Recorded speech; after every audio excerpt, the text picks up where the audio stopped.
Yesu azaliawa, solo azaliawa. Yesu azaliawa, nabiso. Yesu azaliawa, solo azaliawa. Maranatha, chers frères et Yesu sœurs, azaliawa, bienvenue dans l'émission Telama sur TLR TV. C'est encore moi, Bethuel Matsili. Aujourd'hui, nous allons commencer un cycle sur ce que j'appelle l'universalité de la foi et de la loi. Nous allons voir en quoi la foi est universelle et en quoi la loi aussi est universelle. Pourquoi justement parler de la loi qui est universelle? Premièrement, parce que nous avons la conviction que tout humain croit toujours en quelque chose d'invisible. Si on ne croit pas en Dieu, on croit au moins en sa volonté, en la force de la pensée et beaucoup d'autres choses. Et la deuxième raison pour laquelle nous parlons de la foi, c'est que sans la foi, il est très difficile pour l'homme de se réaliser, de fonctionner. Tout travail réalisé par l'homme exige toujours de lui de croire à ce que ce travail puisse avoir des bons résultats, de croire au succès même, qui n'est pas encore visible.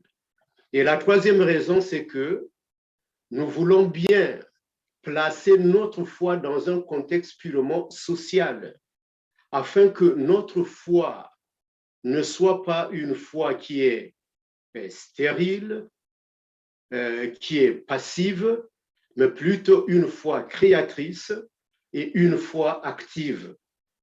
Le plus souvent, la question est très difficile, surtout au niveau de nous croyants. Les croyants qui sont croyants en Dieu et en Jésus-Christ, nous pensons simplement au fait que nous n'avons qu'à passer notre vie ici sur terre de façon médiocre, puisque nous attendons le ciel. Or, je me souviens bien un des pasteurs du Congo qui avait introduit un certain système qui disait Sambila, Sala, Sala, Sambila. Lui, au moins, il avait compris quelque chose, que à peu près que nous pouvons réaliser cet adage qui dit aide-toi et le ciel t'aidera. Et que nous ne devons pas tout attendre simplement, mais de la providence, mais bien plutôt que nous pouvons bien coopérer avec Dieu pour faire les meilleures œuvres ici sur la terre. Cette question est en même temps réelle pour ceux qui ne croient pas, pour ceux qui disent, pour ceux qui sont athées, pour ceux qui sont agnostiques, pour ceux qui sont matérialistes, mais qui au moins ont besoin de réaliser des choses tangibles ici sur la terre. Tous, nous avons besoin de la foi et nous avons besoin aussi d'une certaine perfection dans ce que nous faisons ici sur la terre. Or, pour réaliser les choses avec perfection, nous avons aussi besoin d'éthique. Voilà pourquoi cet aspect de la loi qui vient, qui nous met dans un contexte où nous devons faire la distinction entre ce qui est bien et ce qui est mal, entre ce qui est vrai et ce qui est faux. Alors, chers frères et sœurs, c'est dans ce contexte que nous allons aujourd'hui commencer ce cycle, puisque dans toute chose, que ce soit dans la vie privée, que ce soit dans la vie sociale, que ce soit dans la vie politique, dans la vie professionnelle, partout, nous avons besoin de la foi et nous avons besoin aussi d'éthique, ou de ce que nous appelons généralement la morale. Voilà. Donc, pour aller un peu plus loin, on va se demander qu'est-ce que c'est la foi? Dans la Bible, dans le Nouveau Testament, si nous lisons l'épître chez les Hébreux, nous pouvons lire une telle définition que je vous présente. épître chez les Hébreux, chapitre 11 et verset 1. La foi est une ferme assurance des choses qu'on espère, une démonstration de celles qu'on ne voit pas. C'est l'unique place là où il y a la définition de la foi dans la Bible, dans ce sens-là. Qu'est-ce que c'est la foi? Chers frères et sœurs, chers compatriotes, chères dames, chers messieurs, si vous avez trouvé une autre définition quelque part, je vous prie de la présenter et aussi peut-être de comparer avec celle que je présente. La foi est une ferme assurance des choses qu'on espère, une démonstration de celles qu'on ne voit pas. Donc, sans cette espérance-là, on ne peut rien réaliser ici sur la terre. Donc, voilà pourquoi je dis que même quand on est dans le plan politique, aujourd'hui, là, quand on pense aux affaires autour de nous, des familles qui sont dans la précarité, des gens qui ne savent pas comment vivre, on entend ce qui se passe, par exemple, au Congo, au pays natal, des retraités qui ne perçoivent pas leur pension, des fonctionnaires qui ne perçoivent pas leur salaire, comment vivre? Mais dans le contexte de ce qu'est l'homme pour survivre, il faut avoir la foi, l'espérance en un avenir, un lendemain meilleur. Voilà pourquoi la foi est une ferme assurance. Nous croyons que les choses vont changer. Nous croyons que ce que nous ne voyons pas encore sera une réalité devant nous. Et comment le faire? Parce que nous pensons que nous-mêmes aussi, nous devons participer à cela. Nous devons faire de telle sorte que ce qui est aujourd'hui rêve, ce qui est aujourd'hui espérance, devienne réalité. Dans cette même Bible, il est dit, surtout pour nous croyants, que sans la foi, il est impossible d'être agréable à Dieu. Si nous lisons le verset 6 de cette même épître.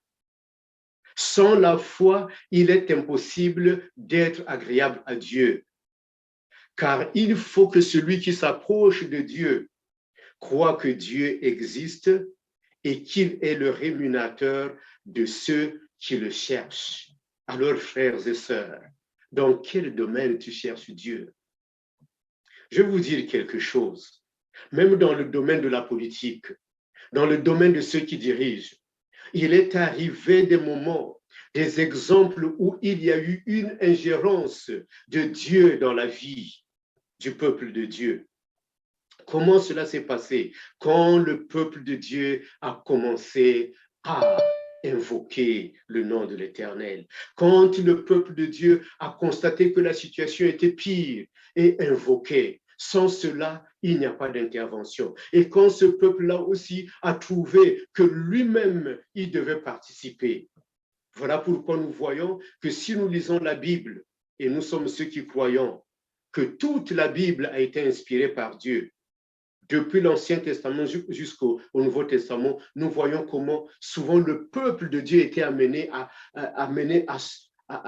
lutter, à combattre, à entrer dans des guerres, mais en ayant toujours l'espoir que Dieu sera de leur côté. Nous avons vu comment David a pu vaincre Goliath. Comment? Par la foi.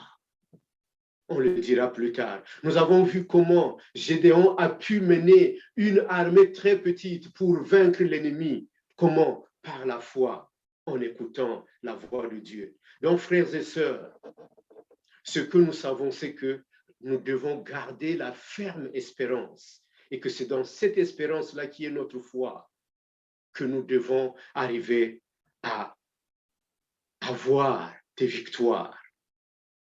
Dans l'épître de Jacques, il est écrit, Jacques, chapitre 2, on va lire du verset 17 jusqu'à 20. Il en est ainsi de la foi.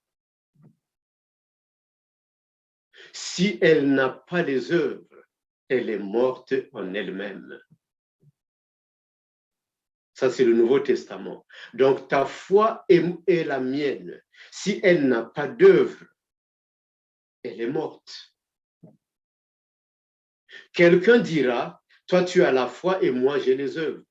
Montre-moi ta foi sans les œuvres et moi, je te montrerai la foi par mes œuvres. Tu crois, toi, qu'il y a un seul Dieu? Toi, aux croyants. Tu fais bien. Les démons aussi y croient. Croient à cela. Mais qu'est-ce qu'ils font? Ils tremblent. Alors, veux-tu savoir, ô homme vain, que la foi sans les œuvres est inutile? Et quelque part un peu plus haut, il y a ces paroles-là qui sont adressées aux enfants de Dieu. Mes frères, que sert-il à quelqu'un de dire qu'il a la foi s'il n'a pas les œuvres?